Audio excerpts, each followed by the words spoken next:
guys! Welcome back to my channel. If you don't already know me, my name is Savannah and I make content about dogs and how you can live a holistic life with your pet.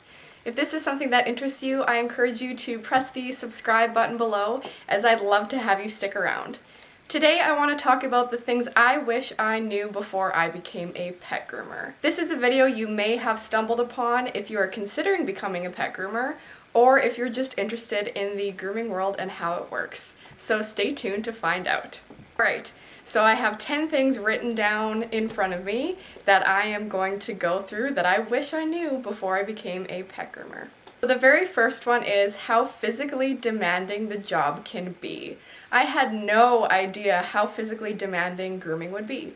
All day long you are using your hands to work on the dogs or cats, and it can be long days, it can be hard on your body. So if you are considering a career in grooming, just make sure that you are in great physical shape, and you do have to make sure that you keep up on regular maintenance with massages and taking care of yourself, as you may suffer with mental or physical burnout.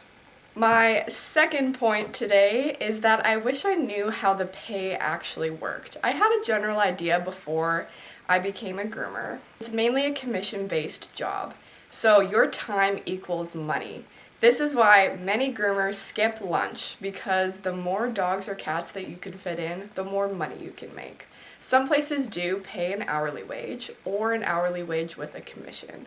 It seems like it is most common to get paid commission as a pet groomer, and this is why you have to be a hard worker.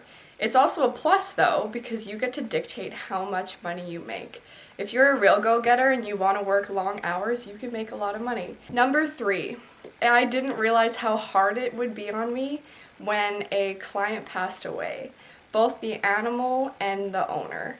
If you've watched any of my recent videos, I made a video a couple weeks ago about a human client that passed away and how it affected me more than I thought it would.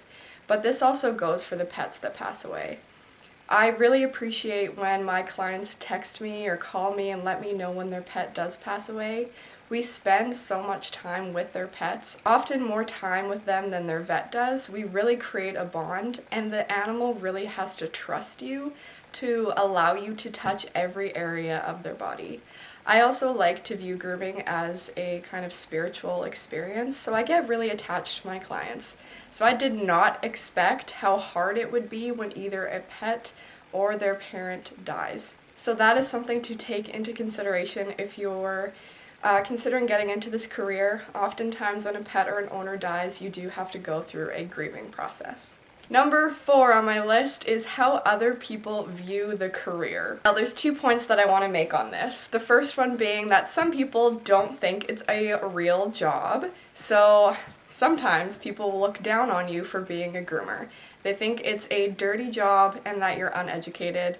Unfortunately, that's just uninformed people. Everybody is worth something and should be valued, so I completely disagree. And I do not allow any clients like that on my client list. The other thing that is a little less intense is the people that think that we play with puppies all day. Grooming is a very hard job physically and mentally, and we don't just play with puppies all day. We do deal with bad animals, and it's not all sunshine and rainbows. If you are a groomer for the right reason, you love your job and you love animals, but it doesn't mean that it's always easy. There is hard days, there is hard animals, and that's just it. We don't just play with puppies all day. Number 5 on my list is that I didn't really understand how groomers don't actually have to be certified. Now, I actually went to a school in Regina to get a certificate for grooming, but anybody can get into grooming either just taking an online course, training themselves by reading books or articles on the internet, or training underneath somebody. There is no set guidelines or regulations to get into the grooming industry. Now, this can be scary because we're working with sharp objects, but there is a movement starting in the States where they're slowly starting to put regulation into place. There's only been a couple states where this has started. The grooming world expects that this is slowly going to move through all of the states, and I am in Canada, so I expect eventually it'll move to Canada too. Now what this would involve is a test that you have to pass to become licensed. You would have to groom a dog in front of them, not really to show how well you can groom, like how well the dog turns out, but more so that you have proper handling techniques and have the right disposition to groom. I think this is awesome. This is kind of a controversial topic in the grooming world. Some people are for the licensing and the regulations, some people aren't. I think it'll be awesome. Hopefully it might weed out some of the bad eggs in the industry, as every industry can have bad eggs. So to wrap that all up in a little bow, I didn't realize that there was no set certification. There is also a type of certification you can go through where you have to groom a specific dog in a specific breed trim and you pass the test for every type of breed standard, but that has nothing to do with whether you can actually work as a groomer or not. Number 6, and something that I didn't realize before becoming a pet groomer until I was actually in school, is that sometimes how you present yourself, your care, and your passion for grooming and animals can actually be a little bit more important than the quality of your groom. As pet groomers, we take care of people's furry little babies. They want them to be cared well. And most people use their intuition with who they trust leaving their pet with to be groomed. So if you have your heart in the right place and you're a brand new groomer, but your quality isn't like somebody that has been grooming for 20 years, don't worry. Your quality will get better, and it really does matter how much you care. Your clients will see this and they will keep coming back because of that. Number 7, which kind of goes along with number 6, is that you have to love animals. Lots of the time when somebody asks me what I do for a living and I tell them that I'm a pet groomer, their response is usually, wow, you must love animals. And my response back is, I have to love animals. We put up with a lot of crap from those animals sometimes, literal crap or bites or other things that aren't that fun. So if you're considering going into the career, you have to love animals. Your groomer that you choose to bring your pet to should have that passion and love for animals. This is not a career I believe you should go into just for the money. You honestly have to love animals. Number 8. Now this is kind of a funny one. Since I work with dogs all day, primarily, I do some cats. I have developed this almost problem that I don't think every single dog is cute anymore. I see so many dogs that some dogs are honestly just cuter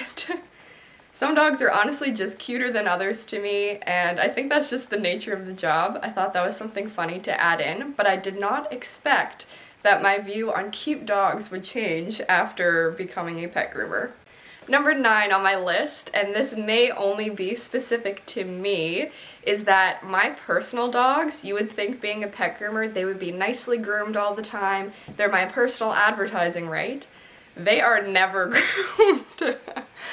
After working a long day with no breaks, spoiling other people's pups all day, I do not have the energy to groom my own dogs. So something that I didn't expect after becoming a pet groomer was that my dogs would never be properly groomed. I have learned that I just need to schedule them into my schedule so that I don't feel the pressure to come home and then groom them. But after becoming a pet groomer, my pets are never groomed. Sometimes my husband will bug me and actually call me on my cell phone and try to book an appointment, and I will tell him that I'm full for the rest of the year.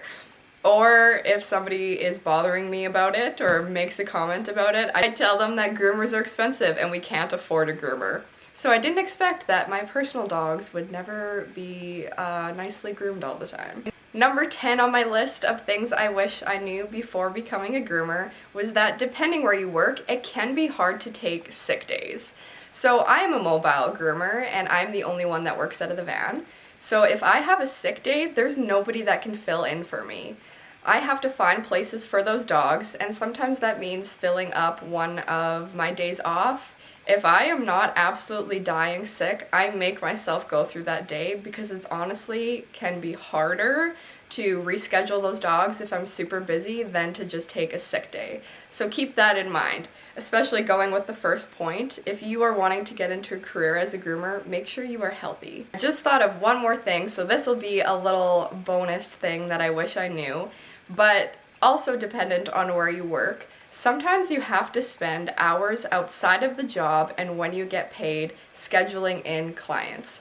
Again, because I'm mobile, I schedule in my own clients, and during my workday while I'm working, I don't have the time to contact clients back and book them in. So at the end of the day, when I get home, when I should just be resting, or most people are able to go home and leave their job at work, I have to spend time replying to calls, emails, and texts to schedule those dogs in.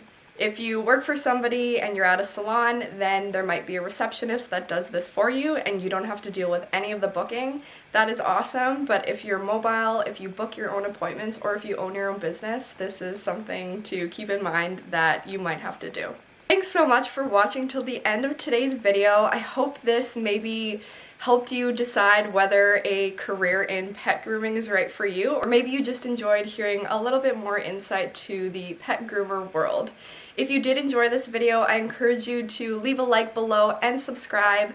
I make content about how you can live holistically with your pets, fun educational videos, videos about my dogs, and about dog grooming. Thanks so much, guys, and I'll see you in my next video. See ya!